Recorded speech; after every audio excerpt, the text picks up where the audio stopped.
Hi friends, welcome back to our channel. So ఈ మధ్య ఏంటంటే బాగా ట్రెండీగా మనకి వాట్సాప్లో అయితే ఒక అప్డేట్ వచ్చింది కదా. సో దాని గురించి మాట్లాడదాం. సో వాట్సాప్ అనేది మనం ఓపెన్ చేసినట్లయితే సో ఇక్కడ మనకు ఈ బ్లూ స్టిక్కర్ అయితే కనబడుతుంది, సర్కిల్ కనబడుతుంది కదా. సో ఇదేంటంటే ఏఐ అంటాము. ఏఐ అంటే ఏంటంటే ఆర్టిఫిషియల్ ఇంటెలిజెన్స్ అన్నట్టు. సో ఇదేంటంటే మనకి చాలా అప్డేట్ వర్షన్ ఇది. సో మనకి గూగుల్ క్రోమ్ కానీ లేకపోతే ఓకే గూగుల్ అని ఇలా యూజ్ చేస్తాం కదా. సో అలాంటి దానికి ఇది వాట్సాప్లో అప్డేట్ అన్నట్టు. సో మనకు ఏది కావాలంటే అది కంప్లీట్గా మనము ఇక్కడ నుంచి ఓపెన్ చేసుకోవచ్చు. అంటే మనము కావాల్సింది ఏ రకంగా ఇమాజినేషన్ వీడియోస్ కూడా ఇక్కడ నుంచి మనము అప్లోడ్ చేసుకోవచ్చు. ఫర్ ఎగ్జాంపుల్ నేను ఇక్కడ సో ఒకటైతే టైప్ చేసి చూపిస్తాను నేను. Sachin Tendulkar riding A horse on hill area.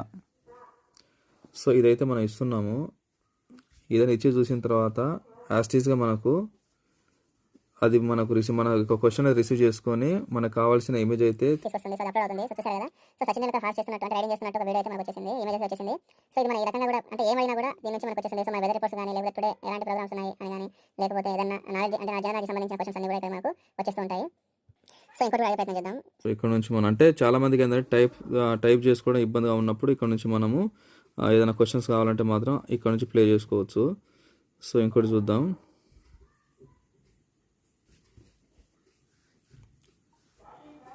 Say about Virat Kohli. So దీన్ని మనం ఒక క్వశ్చన్ అడిగి పంపించేసాం అన్నట్టు. ఏమంటే మనకి వితిన్ సెకండ్స్లో ఆన్సర్ అయితే వచ్చేసింది. విరాట్ కోహ్లీ సంబంధించిన ఇన్ఫర్మేషన్ అంతా కూడా మనకు వచ్చేసింది. ఆ మ్యాచెస్ పరంగా ఎన్ని ఆడారు, ఎన్ని రన్స్ కొట్టారు అని చెప్పి కూడా ఇప్పుడు ఎన్ని క్రికెట్స్ లైవ్ ఆడారని కూడా మనకి వచ్చేస్తుంది. సో ఇది ఫ్రెండ్స్, దీనికి సంబంధించిన కొన్ని అప్డేట్స్ అయితే ఈ రకంగా ఉన్నాయి. అంటే మనకు కావాల్సిన ఇమేజ్ అనేది మనం అప్లోడ్ చేసుకోవచ్చు, కావాల్సిన క్వశ్చన్ కూడా ఆన్సర్ ఇక్కడ తీసుకోవచ్చు. సో ఇది మనకి మెటా ఏఐ ఆర్టిఫిషియల్ ఇంటెలిజెన్స్ అనేది